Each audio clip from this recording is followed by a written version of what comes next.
Hi, everybody, and welcome to Live at Heart 2020. This is a very odd year, but we are trying to do something anyway, and this is the way we can meet. So let's use all the technical advices that we have, and I'm very happy that to welcome American friends to talk about how this music industry, live music industry, will affect. The COVID will affect the live music industry. We just had a discussion about Europe, and now we're moving over to the United States to hear what is happening there. And I asked Drew Young to help me with this seminar, and he will be the one that are asking questions and keeping everyone in place. So very welcome to you. I would like you to introduce yourselves when we start this, and I will turn my camera off and leave the space to you, and I will be back later. Welcome again, and thank you for being here. Great. Well, thank you so much, Okay. I appreciate your time. Really nice to be here back in virtually in Sweden. Just to kind of frame this up here, I have been working with OK on the Live at Heart conference for about 7 years now. And I look forward to it every year. So it's nice to be able to be here virtually. And as OK mentioned, we do have a interesting year here, and lots of changes and lots of things going on here. And I thought that we could share some information from some of our professionals in the United States and just talk about, where we were and where we are currently, and just to kind of opine and look forward into the future and see, where we think this thing might go so that we can better plan our careers and our paths with this here. My name is Drew Young, and I am a singer-songwriter and a plate spinner, if that may not translate very well into Swedish, but which means that I have a lot of different things going on at a variety of times. I'm also a university professor at the University of Colorado in Denver, specializing in the music industry. So I'm very honored to be here, and I wanted to take a second here. Unfortunately, one of our guests, Michelle, is not going to be able to make it. She just texted me there. They are actually shooting a video for Shannon McNally, who's an artist out of Oxford, Mississippi here. I think we've got a southern slant here. So I thought I would let the panelists introduce themselves. Well, Scott, can I start with you? And I've known Scott for many, many years here, and I'm curious to hear what you have to say. And if you could just tell us a little bit about, your path, your journey, and then we'll move on to Kim and Ben. Sure, Drew. Well, thanks for having me. Welcome, everybody. Well, Drew and I met a very long time ago in Louisiana, and we were both there. I was in Louisiana for about 4 years in the film and music business over there, and opened a recording studio, and we started a festival company. We did the Hangout Music Festival, the Pemberton Music Festival, Tortuga Music Festival, and we also promoted about 1,000 shows a year. And somewhere along that path, Drew and I met, and we recorded 1 or 2 records, Drew. I can't remember, at least one. We had a fabulous time down Dockside Studios with Chef Brian. That was the funnest part of that. And so that's my path has been, I started playing music when I was a little kid, and started playing guitar when I was in college, and played in a touring band for a while. And then moved to the studio world and did some producing and some session playing, and was with a lot of good folks through my buddy Brady Blade, who's a Sweden resident. Brady Blade was over there, and left the studio business in 2012 and went into the festival business full tilt. We went down here to Santa Rosa Beach, Florida, and then we had a little baby out of the blue in 2016. So my wife asked me to kind of stay home. So I started looking at some other opportunities in music with some small theaters here, and I've been doing that for about, I guess, almost 4.5 years now.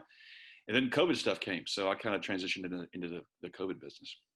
Great, thank you, Scott. We'll come back to that. And so, Kim, if you got a second, just kind of introduce yourself here and talk about your experience in the music world. I know that you do lots of other things outside of music, but for right now, we're just kind of focusing on culture and entertainment and music. Sure.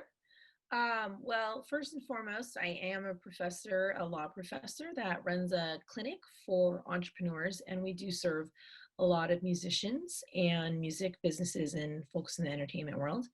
But as well, I am the owner and janitor of Milo Records. It is a passion more than a full-time job. And, over the years, I've promoted about a dozen musicians, one of whom is how I met you. Based out of New Orleans, but now that I'm teaching in Little Rock, well, where is anywhere based out of these days? So That's a very good point. Great. Well, thank you, Kim. So Ben, tell us a little bit about you. Ben, I'm dying to know what you got to say here, buddy. Well, forgive me for being in transit. I pulled over, but I will be, I'm excited to be here. Thanks so much, Drew, for including me. Excited to get to know Scott. I've met Kim a couple of times and just honored to be part of this. So I guess like most of us, like most folks that have made it in the music industry for a long time end up doing lots of different things. I'm definitely one of those people. It's funny to hear Scott talk about the impact of the baby and what that does to your life. That's what pivoted my career. I think I was Mickey Hart's musical director and manager and was touring around the world, and then we had a kid, and then I got into stopped playing the piano, stopped wanting to tour, and ever since I've just been all in management. But my background, I guess, is I'm a musician producer who got into artist management 15 years ago out of frustration that these records didn't go anywhere and people signed stupid deals. So I was frustrated, got into the business side. Fast forward, and now I manage 8 artists, and it's an exciting time. It's crazy, but it's exciting in the same way. All the change I think, is opportunity. So excited to be part of this conversation and talk about not just the bad, but the good of what we can get out of this and how we can learn from things maybe we weren't doing so well before. That's really great. Thank you. I appreciate your insight into that. I had a very similar conversation to this with a colleague of mine who Scott Cohen, who you may or may not know, is one of the founders of The Orchard, and his whole viewpoint on this was that, and I want to segue into this, was that essentially everything that was already in place is now on hyperdrive.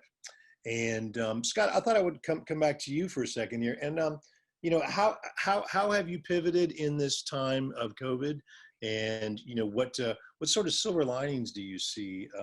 And just for the Swedish people, what I mean by silver linings, or what sort of good things have happened, or what sort of positives have you seen going on in the industry right now? Well, I think first of all, the pivot I made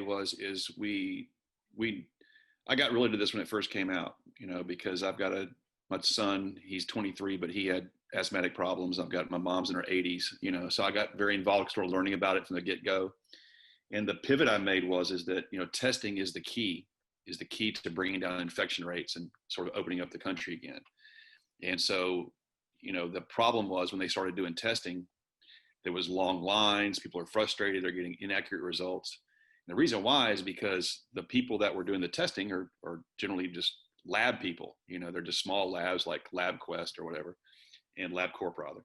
And so I said to myself, wait a second, there's a whole segment of people that are out of business that know how to put people in lines, right? They know how to handle vehicular traffic, pedestrian traffic, logistics. So, and plus all these venues are closed, right? I mean, every venue's closed, every stadium's closed. So let's go to these empty stadiums, these empty parking lots. Let's bring in the best logistics teams in the world, which are people that are in sports and entertainment, live event promotion. So we started a company called Health Screening Solutions. And so we're sort of the administrators. We hire medical professionals, we test people, we use labs all over the country. But of course, we've been real focused on the music side of things, for, sort of selfish reasons, I guess you'd say. And so what I see is that, when I came up, I'm 53. So when we did bands when I was a kid, you had to go to like Olin Mills to get your picture made, and you had to have a very crude recording from a little cassette tape, and you were constantly on your phone. There was no internet. There wasn't any cell phones. I mean, and so you had to be really, really hungry. You had to be really hungry. I mean, these days we could, with this group right here in 20 minutes, we could probably cut a demo, build a social platform, do all these things in 20 or 30 minutes, literally probably with this team. Whereas back in the day, it took weeks. So what I'm seeing is that the people that are committed and the people that have talent at the lower level of music, they're still pushing. You know, they're still pushing. It's going to sort of separate the wannabes from the have-bees. So I think that's potentially a silver lining. I think the other silver lining is that I think that once that we can open up into concerts and live music again, which we'll talk about later, I think people are going to go crazy. I mean, I think people have taken for granted going in just into a restaurant and hearing a solo artist, or going to a concert or a festival. I think people are really missing that, and when it comes back, I think it's going to come back with a real fury.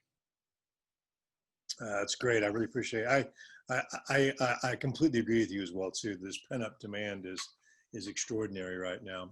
So, Kim, tell me a little bit about tell me a little bit about how you've adapted and any sort of positive outcomes you've seen around this. Sure. Well, as a professor, my life hasn't changed dramatically. I'm very lucky. And in a lot of ways, it's, we work a lot from home a lot in general. So this kind of justifies it. Unfortunately, I can't say the same for the artists I work with and small businesses in general, a lot of whom have had to pivot in ways that they just never imagined having to do before. I do think there's some silver linings, like Ben pointed out. One is, the touring musician, independent musician world, small musicians have turned a lot to playing concerts on live and realizing, wow, I just made $600 without any travel expenses playing in my living room. Which in the United States, in cities like New Orleans, I'm not going to speak for Memphis, but $600 a week is kind of a normal, that's like a good amount of money for them to make. So it's been interesting, but how sustainable that is another question we can leave to another day. I will say from a legal perspective, a lot of issues have popped up. That YouTube is trying to catch up. YouTube and Facebook are trying to catch up with. So, I don't need to give anyone here copyright 101, but essentially there's 3 ways to earn income as a songwriter, and performing live concerts on Facebook has really thrown a loop, and to YouTube and then uploading these things to YouTube has thrown a wrench in the works of YouTube and Facebook, to the extent that they'll pull material off, sometimes erroneously, that they absolutely admit, and give folks a notice saying that we don't have enough humans to work through our screening process anymore. So we're relying 100% on automation. So please appeal if we made a mistake. I mean, that's an automatic announcement they're giving when they pull things. And then also, legitimately identifying copyright issues that the artists didn't realize were an issue. When, for instance, during a break in one of their concerts, they are playing some background music and, not paying a sync license. And so, YouTube has had for a long time a negotiation and, a blanket sync license that they operated fairly smoothly, but right now it's very difficult for them to catch up. And Facebook doesn't really have many screening components at all, from what I can tell as a lawyer. They're starting to catch up though, and it's been a little jerky, but they're going to catch up, because if they don't, they will get sued by all publishers, so record labels, PROs, huge songwriters. So there's going to be some catching up to do. I think live music, I personally am just really waiting for live music to come back from a mental health point of view. My husband, who's a musician, also has sort of pivoted. He had planned to become, to take a master's degree, but everyone's missing playing live.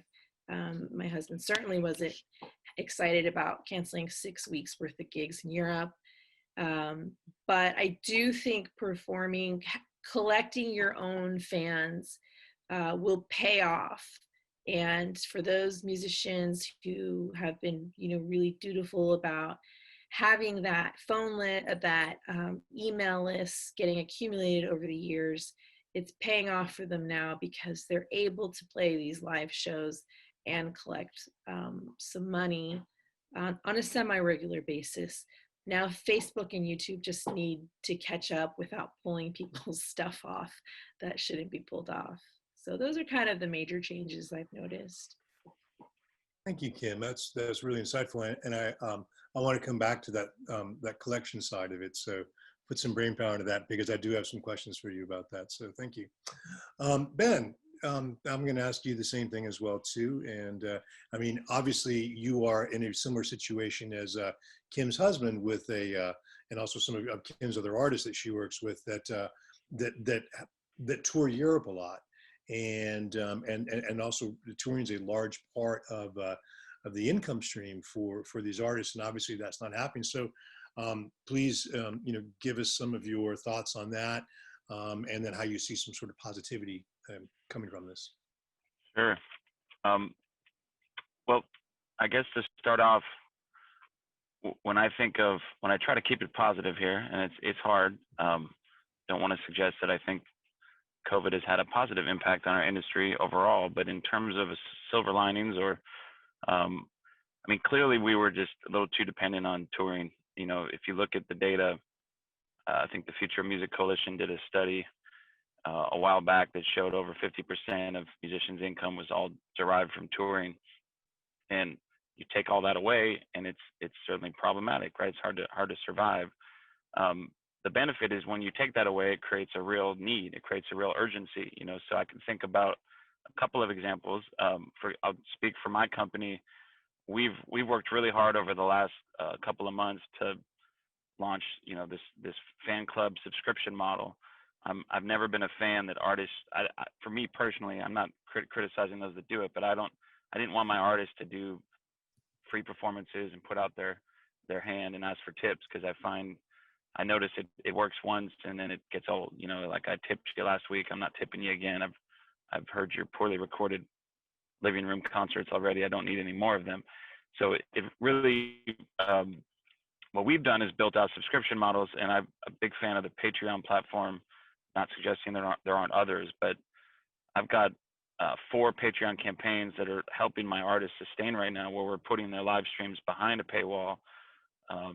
And we're often promoting out to socials so that everyone sees every once in a while some free content, and then encouraging them to come in. So there's if anyone wants to study, clearly Amanda Palmer is the best, example of crowdfunding and using Patreon with her 15,000 patrons and so forth. Actually learned a lot directly from her about this, but we just launched a campaign for a band that I'm really honored to represent called Making Movies. The Latin Grammy nominated band that is doing some really creative stuff. We launched it Thursday of last week. And so their Patreon, we've put a bunch of work into this, just launched it, off to a pretty good start. And I'm hoping that these guys will be able to sustain. I've got other artists who are making a decent wage now from their bi-monthly or bi-weekly live streams. So my overall point would be, create a new model, create a different way for fans that love your artist to support you. And that old idea of patronage is certainly, I know I sound like a promoter for Patreon. I don't work for Patreon, but I think that principle is more important now than it ever has been before. So musicians need support. And do we want to have support for a month or a night or a week? No, we need consistency, right? Artists should have stable income. Artists should have retirement accounts. Artists should be setting their taxes aside quarterly so they're not freaked out at the end of the year. At least that's what I deal with as a manager every year. So if you know that you can project 3, 4, 5, hopefully grand a month of stable fan club live stream income, then it really does change your outlook. the last silver lining I'll just mention is that we've obsessed over publishing because, I mean, everywhere from my hip hop artists to even the singer-songwriters, there's a lot of cleanup that needed to happen. This has been the year that we've finally dug in and figured out what part of our catalog is one stop that we can shop for sync easily. What are the splits that are messy from 5 years ago that we never dealt with, so we never registered the songs, and just getting everything really cleaned up. I would encourage all the artists out there to take this opportunity to get all of your business in order and register everything. In the U.S., you know, I'm a big fan of resources like Song Trust that collect all the global royalties for artists, big proponent of their work. And I know there's equivalents, I'm sure, in Sweden and other parts of Europe, but passive revenue is the theme of what I'm talking about. Like, you deserve it. If you're an artist putting great work out in the world and fans care about you, then you should be able to figure out how to make a career out of that without needing to tour, without needing to perform in front of people. So those are some of my thoughts on it. I want to add to what Ben's saying. I've always been amazed over the years that there hasn't been more of a lobbying effort to the PROs against for them not being very dutiful about paying out from their blanket licenses. So in a lot of places in Europe, you know, when you play there, they ask for a set list. They report it in. The clubs pay a blanket license. And so, you know, they're like, well, we want musicians to get paid. So we report the songs in.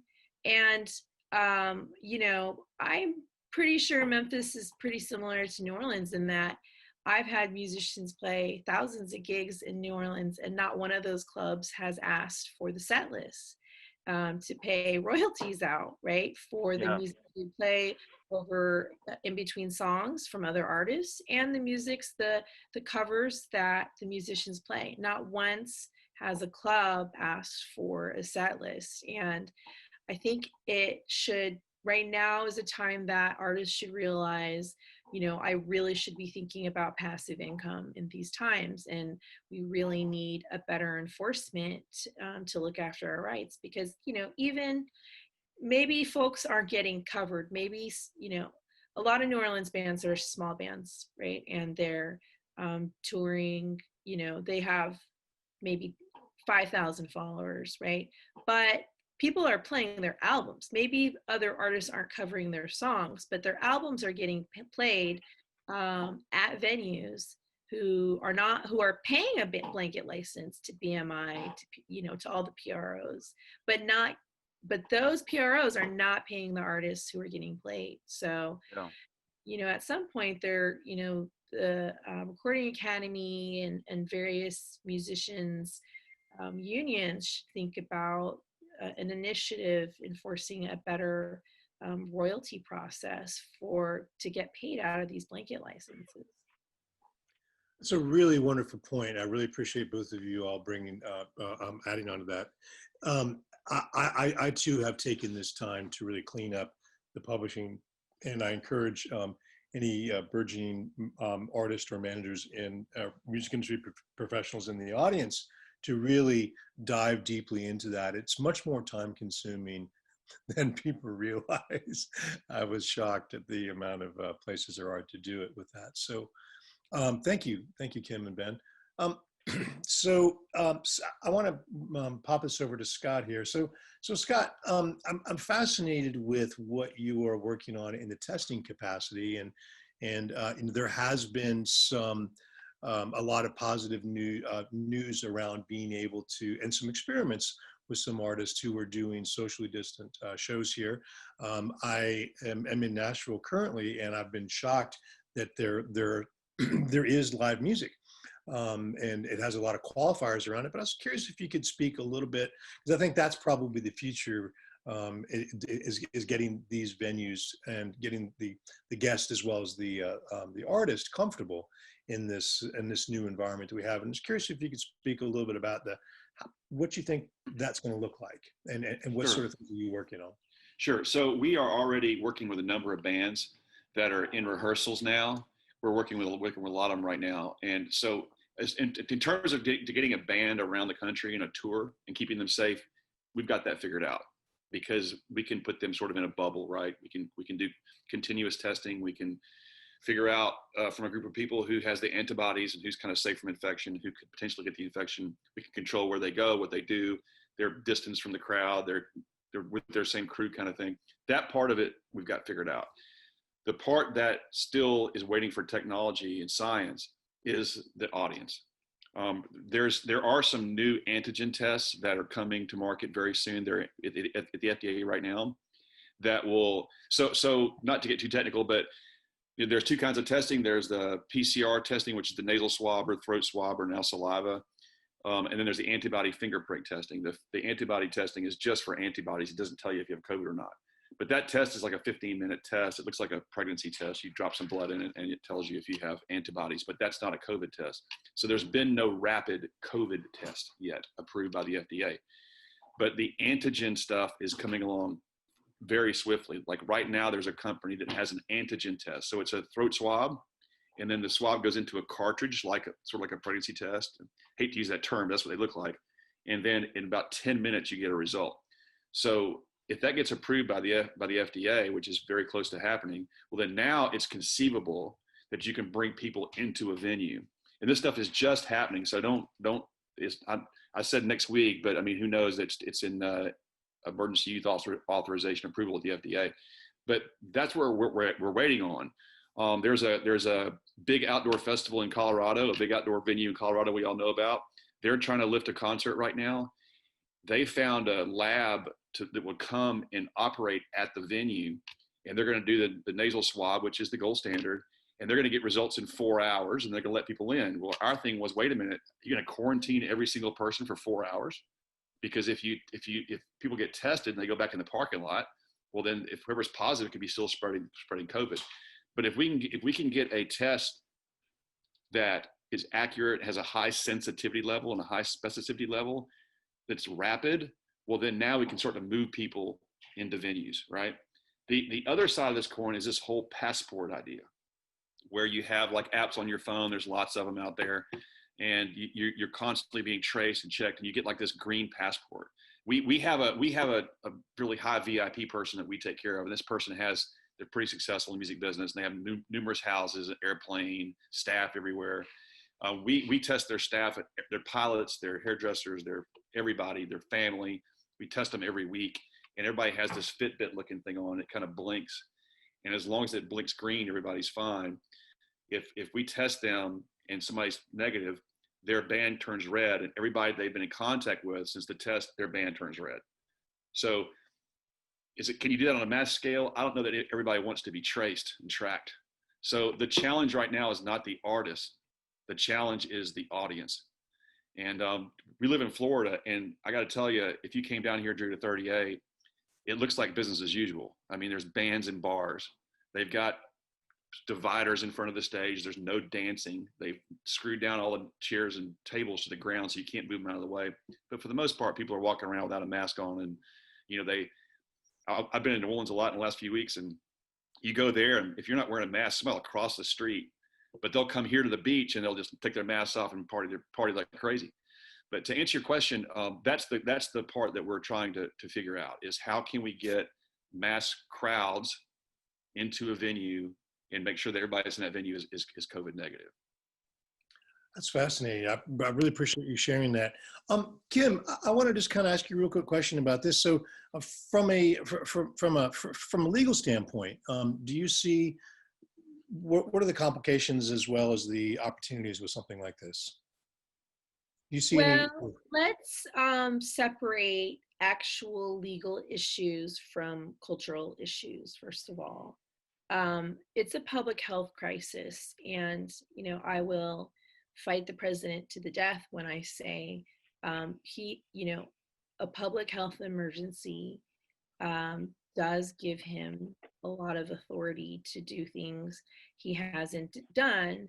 But it's the same reason why governors can mandate masks, and governors can mandate, that everyone gets a vaccination for, the chickenpox before they go to school, right? So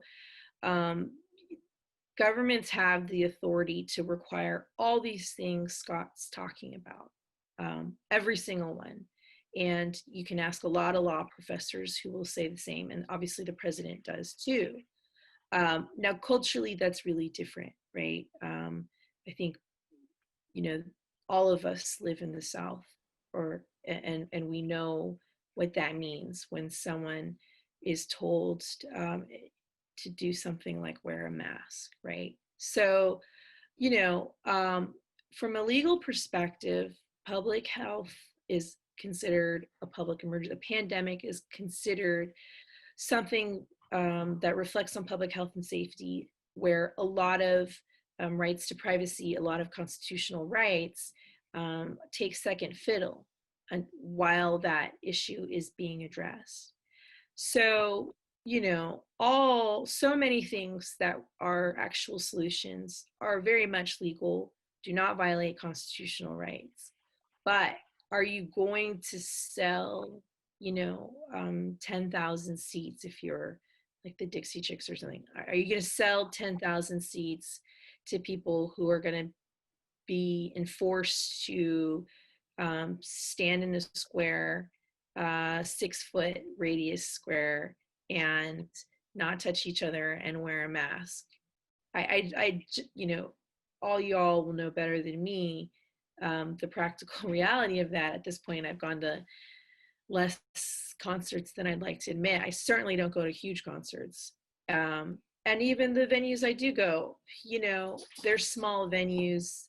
How is that going to pencil out to open them up to sell 1/4 of the revenue they're used to selling?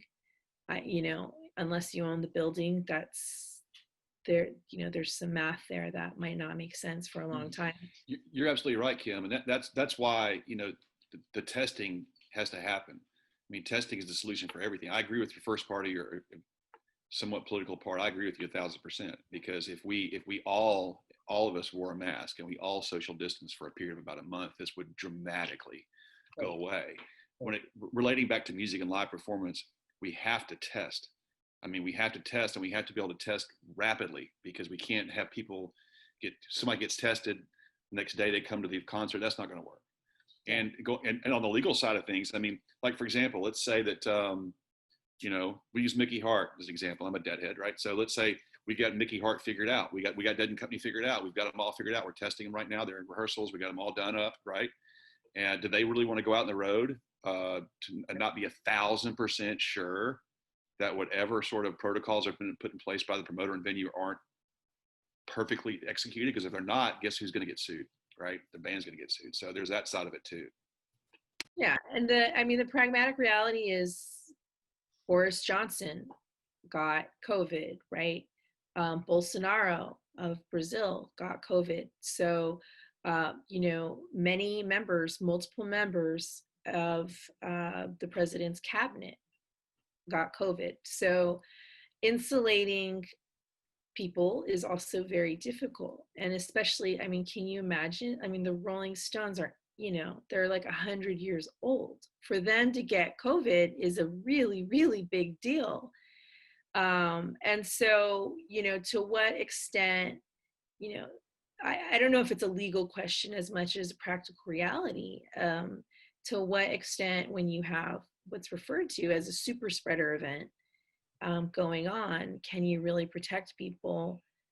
I don't know if people mentally are going to be there, and, you know, of feeling safe, number one, to go to a concert with that many people. And number two, the practical reality is there's still risk there when alcohol is involved, right? I mean, I'm certainly not a teetotaler or Carrie Nation over here, but, you know, as a former public defender, all my great cases involved alcohol, right? It's a judgment issue more than anything else. It's not a moral issue. It's just really a judgment issue. So I think the practical realities make it much more difficult, I think, than the legal realities. You absolutely can require, especially in private property, you can absolutely require people to undergo a level of scrutiny before they enter your property. Wonderful. Thanks for sharing that. Ben, what are your thoughts on that? And I want to be cognizant of your time. I know you've got a hard out here at 9:45. So I want to just get your feedback on this. And how this relates to your artist and the touring potentialities. Yeah, I mean, I'll be honest. I'm not an expert on COVID, so I think, I mean, I really just live in the music industry. You'd probably want to ask my wife questions about public health. She's a public health researcher at Emory. But in terms of the industry and my perspective as a manager that looks after artists, I can just tell you my experience. We're not planning anything for a long time. The only tour that wasn't canceled this year, which we just called off, was actually in Europe. Luke Winslow King had a solo tour, and it's just, I mean, an American getting around, getting into Europe is hard. He was going to quarantine in Ireland or UK for 2 weeks and then be able to get into these countries. It's just not right. Like, I think my approach right now, and no disrespect to Scott, I hope that everything you're working on, Scott, works out, but just for me personally, we're not trying anything. We're not planning on any touring. I think the next tours we do would be in the fall of 21 and at the soonest. I mean, the soonest that would happen. So again, we're just really being into producing content, trying to keep even the members of the bands from getting COVID. I mean, we had a big television shoot this week in Memphis that I was going to do next week that we had to pivot because the drummer has COVID.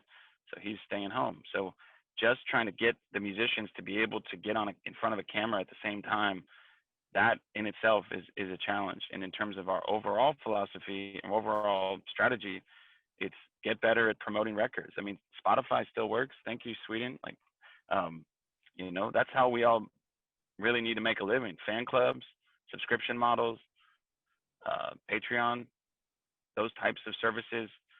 And obviously the publishing income that Kim mentioned earlier,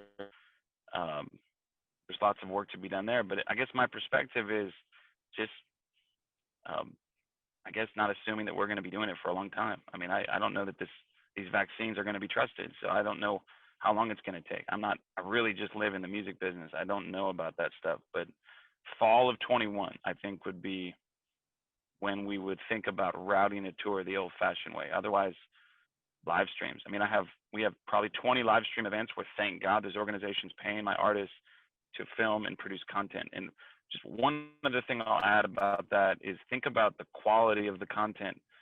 I think people are tired of a cell phone in someone's living room that sounds like crap. I think it's time for artists to learn how to use audio equipment, learn how to use video equipment. We all need to check out services like StreamYard and other technologies that allow people to produce kind of more polished material. So even if the bands are separated and they want to talk to one another or talk to their fans, like, learn the technology to do it at a high level. That's what I can contribute here.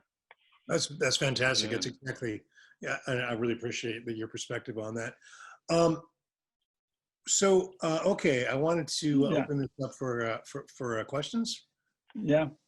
So there is one question. This is an American artist living in Europe, and he wants to know what's your perspective of that. What can they do? Is there what kind of advice can you get? Can you give him? The American artist living in Europe. Yeah. Okay.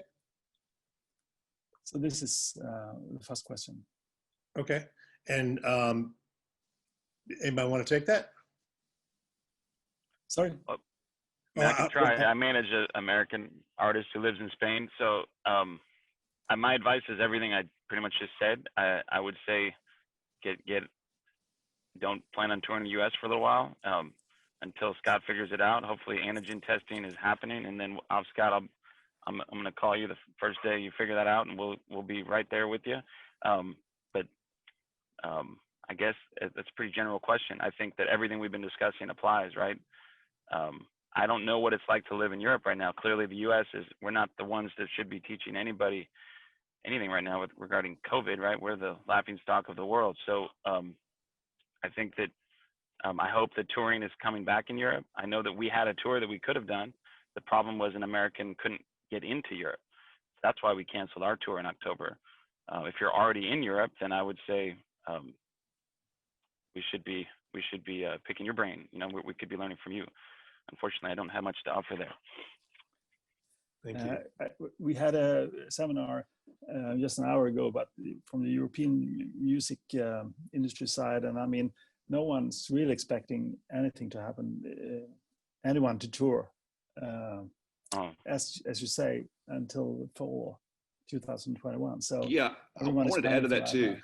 I wanted to add to that too. You know, Ben's exactly right. If you look at the big bands, like the ones that we're working with now, that's what they're looking at is like summer, fall 21. My point was, and I agree with everything, Ben made some great points. My point is that the key to all of this is testing.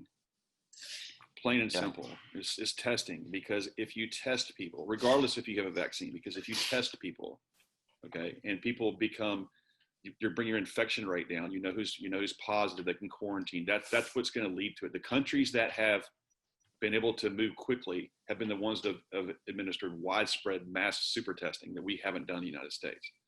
Yeah. So the key is if it's possible to have an accurate, rapid test so that you can get an answer in a period of time that's manageable for a set of people. Like if you test a set of people and then you got results in 8 hours, I mean, that's almost pointless, right? To your point, they're walking around the parking lot, whatever. But if you can check people as they come in, like you would for an ID, if you will, you know, or temperature checks or whatever. But if you can get an accurate test in a short period of time, that's going to accelerate a lot of stuff in the world. I mean, if we're talking about the live music side, and I'm not bullish that it's going to happen next week, but I'm a little more optimistic. I think that by the early spring, late winter, there'll be a technology in place that will allow gatherings of all sorts, whether it's sports, music, you know, whatever. It'll happen quickly because once that part of the puzzle is solved, it's like a key that opens up a lot of different things.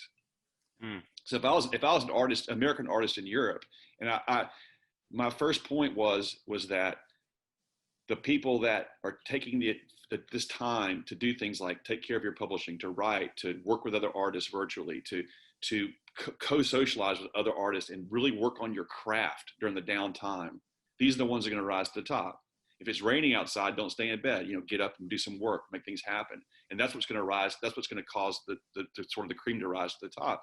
And the silver lining for me is that I've watched more live music on my computer, on my television than I ever have. I mean, not even close. And I'm a huge music fan. I've seen every music documentary, but I've never watched this much live music ever on my TV, on my computer. And I've discovered so many artists. I've discovered more artists in the last, 5 months now than the previous 5 months when I was in the music business and I was seeing, I've discovered more talent. So there's an opportunity for this artist in Europe, American artist in Europe, to really take this time, build your house, build your foundation, get it ready to go so that when you roll out, somebody goes, well, that guy was amazing. I'm going to go see that person. I'm going to get involved in socially. So Ben, I agree with you, man. Hopefully we can figure out a path going forward. I'm with you. I'm very thankful for you to take your time, but we have to end this. It's 45 minutes now and we have to keep going. I'm very happy and I hope maybe next year we can meet in person. I don't know.